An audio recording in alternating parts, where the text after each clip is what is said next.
as you said, my name's Debbie. I live in North Homestead with my husband Mark. I have a 13-year-old son who has autism and type 1 diabetes, and I just think that respite is an incredible need for families who are raising a child with disabilities.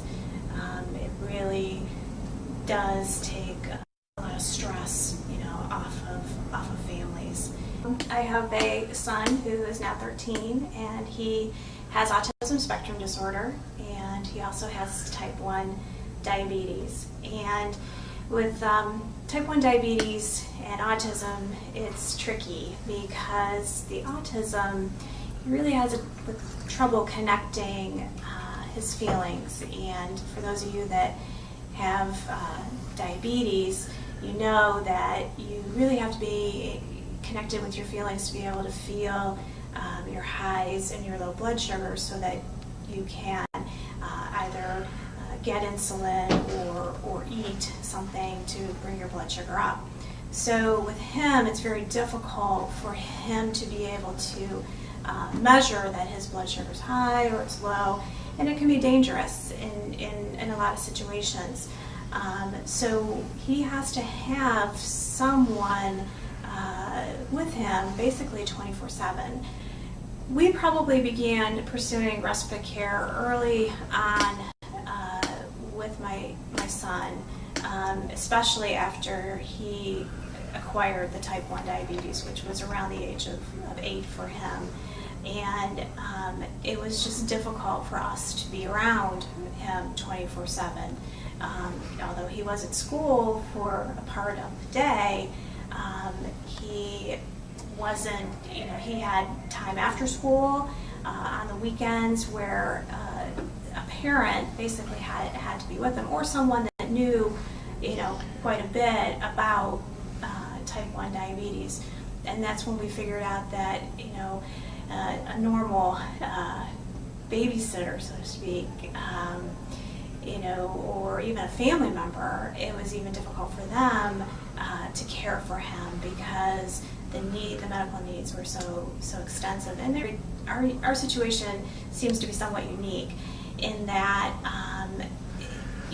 there are respite providers out there, but we need a respite provider basically that can provide nursing services because of the insulin injections, and then also just recognizing signs of low and high diabetes. And what we found was those services aren't readily available for children, and if you can find them, they're quite expensive. You basically need to have a lot of financial resources in order to have any extensive type of respite care is what we discovered. Difficult. Most of the organizations don't have that type of respite. They have trained people that do respite, and they may have some nursing services, but not to the extent that they felt that our child would need. Most of the barriers, like I said, had to do with people not wanting to really assume liability. The other barrier is you can find a nurse that understands type 1 diabetes, but then try to find a nurse that understands autism and type 1 diabetes. That is almost impossible. We're a pretty stressed out family. My husband and I, we go to events. One stays home and the other one goes, whether it be family weddings or family functions, where it's an adult only type of situation, or even just trying to get normal everyday chores done. It'd be nice to have someone that could care for our child while we actually take care of our everyday needs. And it's hard. It's hard for us. I don't think that we've spent 2 hours really together alone, in a long time. It's created quite a stress on the family, quite a stress on relationships in the family.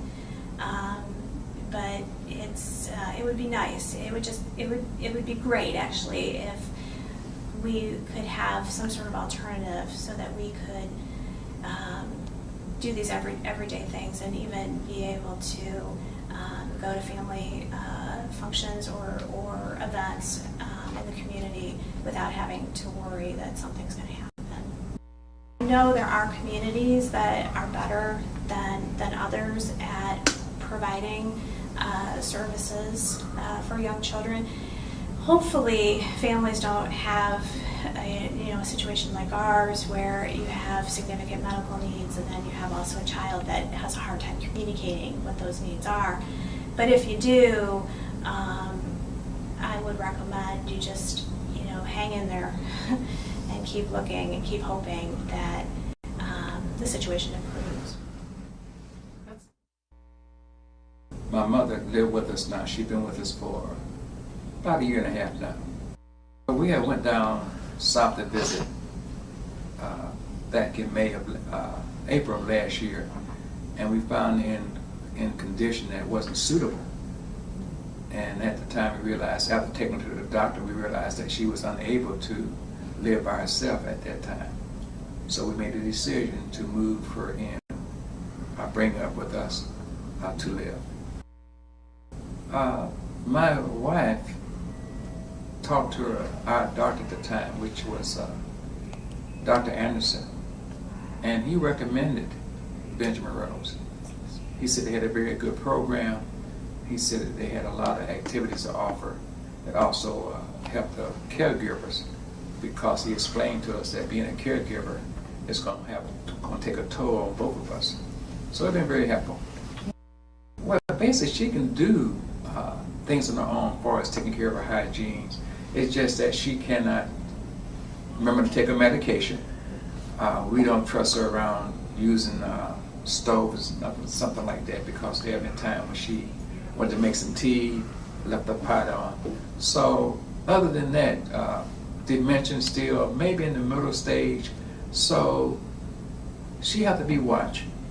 We can leave her for a while, but we don't feel comfortable with it. She go to the adult care program down at Benjamin Rose on Euclid Heights Boulevard, and also we have a companion come in twice a week, which is a big help. Matter of fact, she's there now with my mother while I'm here.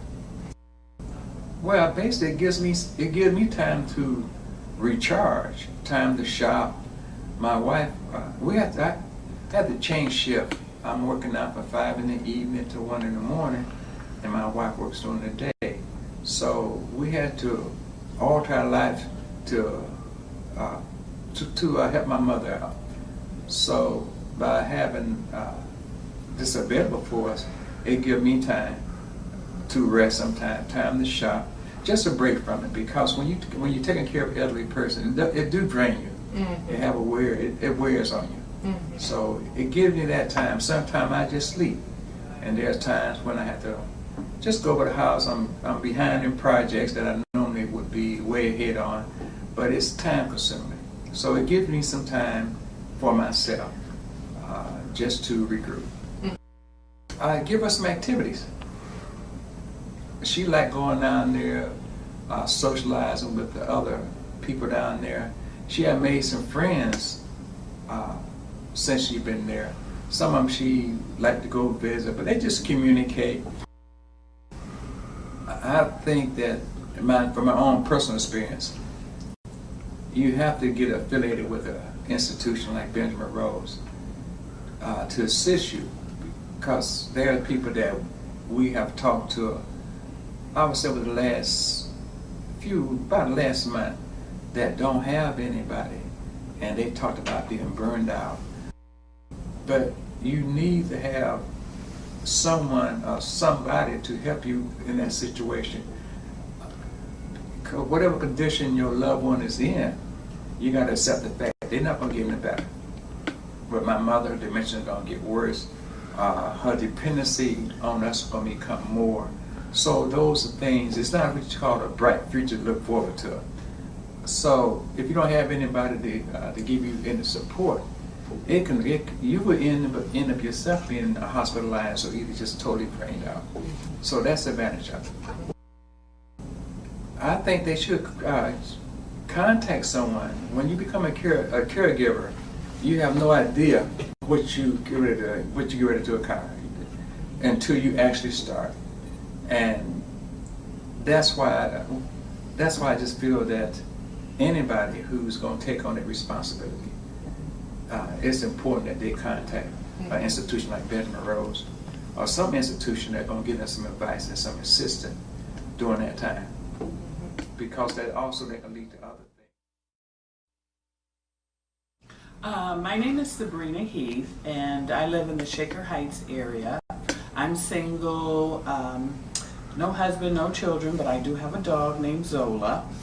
And I was a caregiver for my mom. She had Alzheimer's disease, originally diagnosed in 2000. And she just recently passed away in January of 2011, just this past January. But I was her primary caregiver during that time, and then I also had home health aides that came in and helped me. In fact, I called them my angels because I wouldn't have been able to do it without them. I basically, from 2000, she was diagnosed with Alzheimer's disease, and then about 2003, she got up in the middle of the night, took a wrong turn, and took a tumble down the stairs, broke her shoulder blade, and at that point, the Alzheimer's really accelerated. So at that point, I needed home health to be in on a regular, full-time basis. I took care of her in the evening, and then I also tried to use whatever services I could find to help with her care.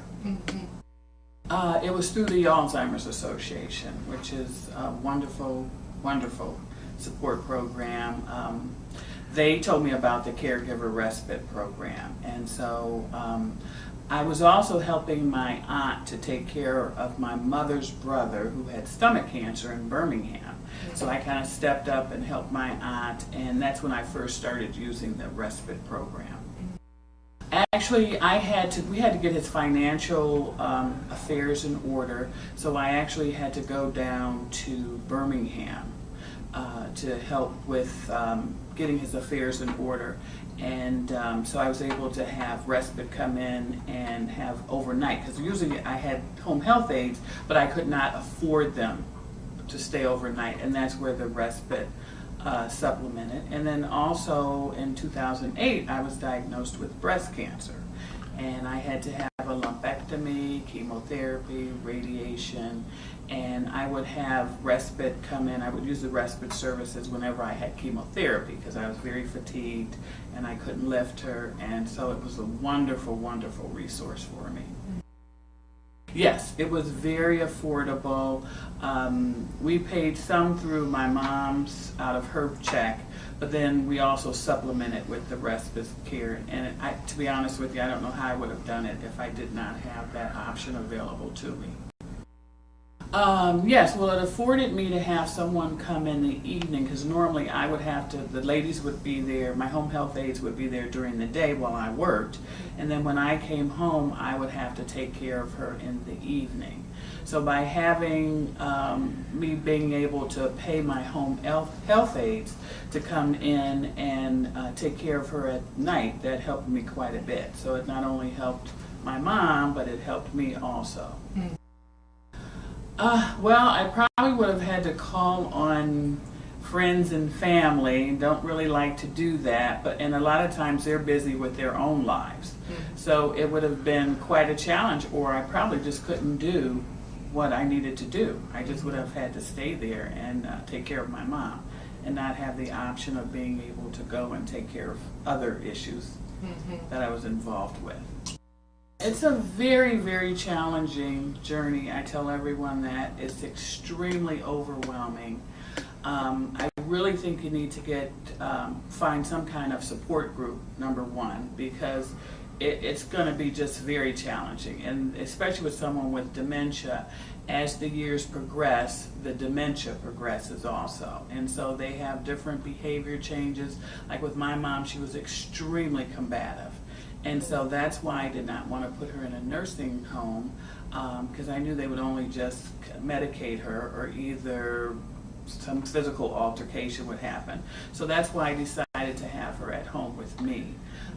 So you definitely need support services. If you're treating someone, or if you're caring for someone that has Alzheimer's, I would definitely look into other support services like the Alzheimer's Association, like the Respite Caregiver program, and also to call on your family and friends, because they know what you're going through.